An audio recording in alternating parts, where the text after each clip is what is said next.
नमस्कार दर्शकों, जनसंपर्क के विशेष कार्यक्रम वार्ता में आपका स्वागत है। आपके साथ मैं हूं श्रीकांत सोनी। संकल्प से सिद्धि के 2 वर्ष पूर्ण हो रहे हैं। माननीय प्रधानमंत्री श्री नरेंद्र मोदी जी के मार्गदर्शन और मुख्यमंत्री डॉक्टर मोहन यादव के नेतृत्व में मध्य प्रदेश में सांस्कृतिक अभ्युदय का संकल्प साकार हो रहा है।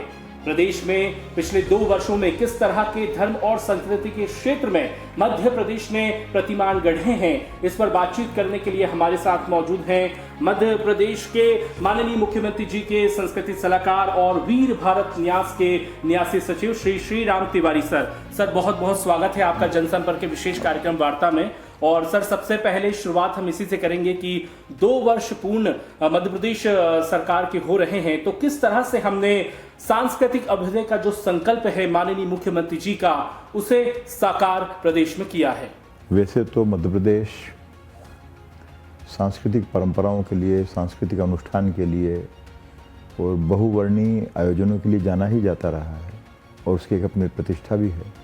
लेकिन माननीय मुख्यमंत्री जी ने लोक और परंपरा आधारित जो आयोजन हैं, गतिविधियां हैं, शोध हैं, सब पर उन्हें सर्वांगीण फोकस किया है।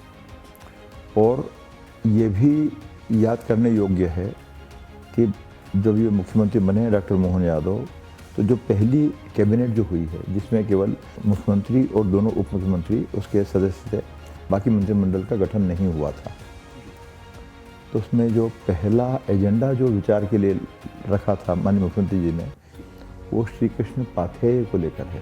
तो श्री कृष्ण हैं, युगावतार हैं और सारी कलाओं के ज्ञाता हैं, पारंगत हैं, विद्याओं के भी जानकार हैं, उसके पारंगत हैं।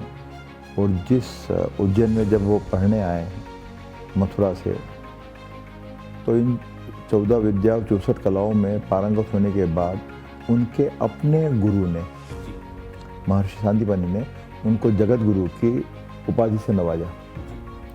और भगवान श्री कृष्ण ने साबित किया कि वो जो उनको जो उपाधि दी है अपने गुरु ने, वो उसको सच्चे अर्थों में अपने पूरे जीवन पर चरितार्थ किया। और हमारे लिए प्रसन्नता की बात यह है कि भगवान श्री कृष्ण का जो स्पर्श है, जो आशीर्वाद है, उज्जैन सहित मध्य प्रदेश की बहुत सारी स्थान हैं जिनको मिलता रहा। तो पहला तो गतिविधि उस तरह से डिज़ाइन की गई।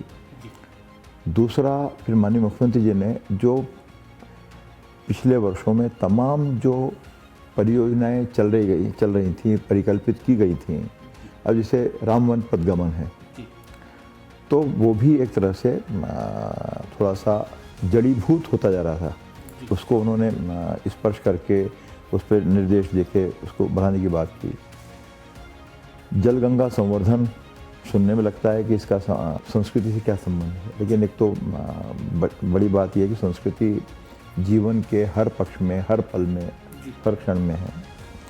तो जल गंगा संवर्धन के माध्यम से तो माननीय मुख्यमंत्री जब पहले भी मुख्यमंत्री बनने के पहले भी गंगा दशमी पर उज्जैन में आयोजन करते ही थे। विक्रमोत्सव भी वो करते थे, पहले से अपने युवावस्था से ही करते थे। तो जलगंगा संवर्धन के माध्यम से प्रदेश में जल का जो संरक्षण है उसकी उन्होंने चिंता की। और माननीय प्रधानमंत्री जी के निर्देश पर देश में जलगंगा संवर्धन का परियोजना चली रही थी, लेकिन मध्य प्रदेश में एक जो अभूतपूर्व विस्तार जो उसको मिला है और पूरे राज्य का जो फोकस हुआ है, उसका फ़ायदा ये हुआ कि अभी जिस तरह से अतिवृष्टि जब हुई है पिछले दिनों, तो मध्य प्रदेश में उस तरह का कोई पैनिक क्रिएट नहीं हुआ और सारे खेतों में पानी। फिर उसी के साथ साथ जैसे जो केन बेतवा चंबल परियोजनाओं को नदी जोड़ो जो अभियान उन्होंने शुरू किया है, तो वो जो लोग मानते हैं और सहज ही मानते हैं कि आधुनिक मध्य प्रदेश के आधुनिक भगीरथ के रूप में उनको नवाजने की कोशिश लोग कर रहे हैं। अच्छी बात है। तो ये भी है। फिर एक और जो आयोजन जो शुरू किया उनने, जो चिंता की उसकी, वो है विक्रमोत्सव। तो विक्रमोत्सव निरा केवल नाच गाने का अनुष्ठान नहीं है, बल्कि समाज के विकास का, विरासत और विकास का जो एक तरह से जुगलबंदी जो है वो विक्रमोत्सव के रूप में हम देख सकते हैं। ऐसे तमाम जो आयोजन हैं, विक्रम उत्सव दिल्ली में भी हुआ और माननीय प्रधानमंत्री श्री नरेंद्र मोदी ने चिट्ठी लिखकर उसकी सराहना की। तो जी। ये जो 2 वर्ष रहे, ये हमारे धार्मिक और सांस्कृतिक आयोजनों को भी एक राष्ट्रीय स्तर पर पहचान दिलाने के लिए बहुत मजबूती से आ गया है सर। बिल्कुल। और सबसे बड़ी बात यह कि ऐसे चरित्र, चाहे वो विक्रमादित्य हों, चाहे वो दुर्गावती हों, चाहे राजा भोज हों, और जैसे राजा भोज हैं जिस पर हम अभी फोकस करेंगे ही, तो मेरा मानना है कि शायद दुनिया में सबसे ज़्यादा पढ़ा लिखा विद्वान यदि कोई राजा हुआ, शासक हुआ है और जिसने भोपाल की स्थापना की है, तो 108 से ज़्यादा किताबें उनकी हैं और विविध विषयक हैं। आयुर्वेद के पर भी हैं, वास्तुशास्त्र पर भी हैं, काव्य पर भी हैं और दूसरे जो विषय हैं सबको लेकर वो है।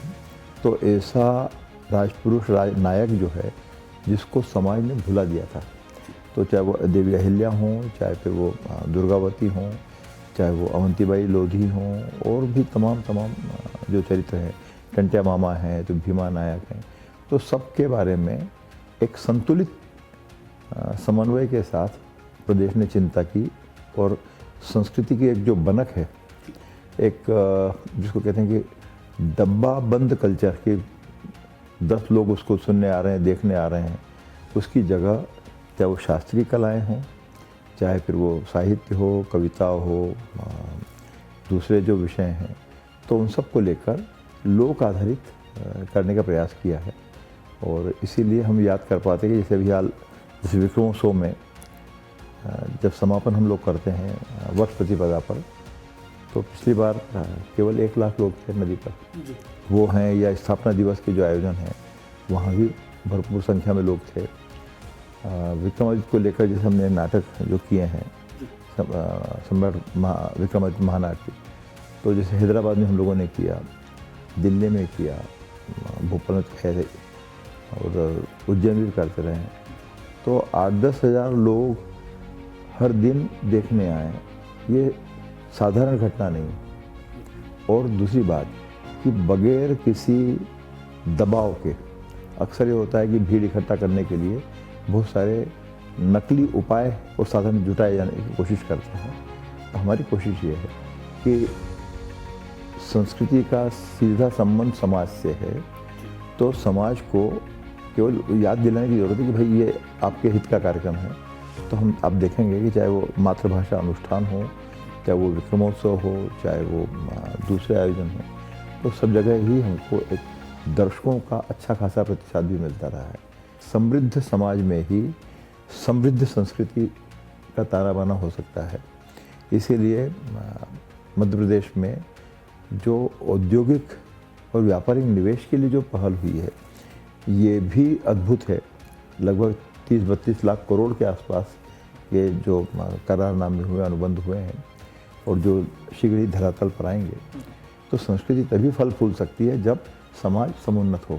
तो इस दिशा में भी माननीय मुख्यमंत्री ने और पूरे प्रदेश के सारे क्षेत्रों में सर्वांगीण तरीके से, चाहे वो त्योंथर हो, रीवा के पास का स्थान हो, चाहे वो धार के पास में PM मित्रा पार्क हो, तो इस तरह से भी उनने प्रयास किए हैं।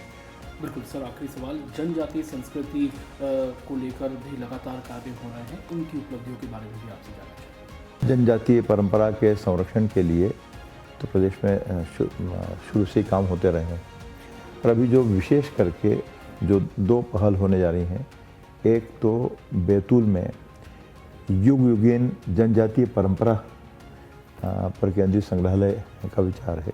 इस बीच में छिंदवाड़ा वाला जो म्यूज़ियम है वो भी रूपाकार ले चुका है।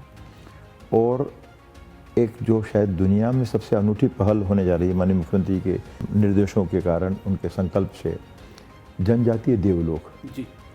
तो जनजातीय समाज और हम भी प्रकृति पूजक मूलतः हैं, तो न केवल मध्य प्रदेश के जो जनजातीय देव हैं उनके स्थान को रिक्रिएट करने की कोशिश होगी, बल्कि देश के और दुनिया के लिए। क्योंकि 2000 साल पहले तो सारे संसार में या तो सनातन परंपरा, वैदिक परंपरा का जोर रहा है, या जनजातीय परंपराओं को रहा है। जनजातीय समाज जाहिर है कि वो हमसे अलग नहीं है, तो हम भी किसी ज़माने में, हमारे पुरखे भी किसी ज़माने में जनजातीय समाज का हिस्सा रहे होंगे, जो अब विकास के क्रम में आते आते हमारे जीवन में बदलाहट आई, संस्कार में बदलाहट आई। राज्य की कोशिश है और जनजातीय कार्य विभाग इसमें पहल कर रहा है, तो खंडवा में लगभग 500 एकड़ ज़मीन को चिन्हांकन किया है जहाँ पर ये जनजातीय देवलोक आकार लेगा। गर्व इस बात का है कि दुनिया में ऐसा स्थान कहीं भी नहीं है, तो मध्य प्रदेश में हम ये पहल करने जा रहे हैं। और उसमें वैदिक घड़ी भी है, कालगणना की परंपरा है और बाकी कुछ चल रहा है। जी बिल्कुल। तो मध्य प्रदेश में सांस्कृतिक अवधि को लेकर, धर्म संस्कृति को लेकर कई नवाचार हुए और बहुत ही अनुकरणीय कार्य हुए हैं। सर बहुत बहुत धन्यवाद, आपने जनसंपर्क वार्ता के लिए वक्त निकाला और सफलता के 2 वर्ष पूर्ण होने पर बहुत बहुत सर आपको बधाई, शुभकामनाएं।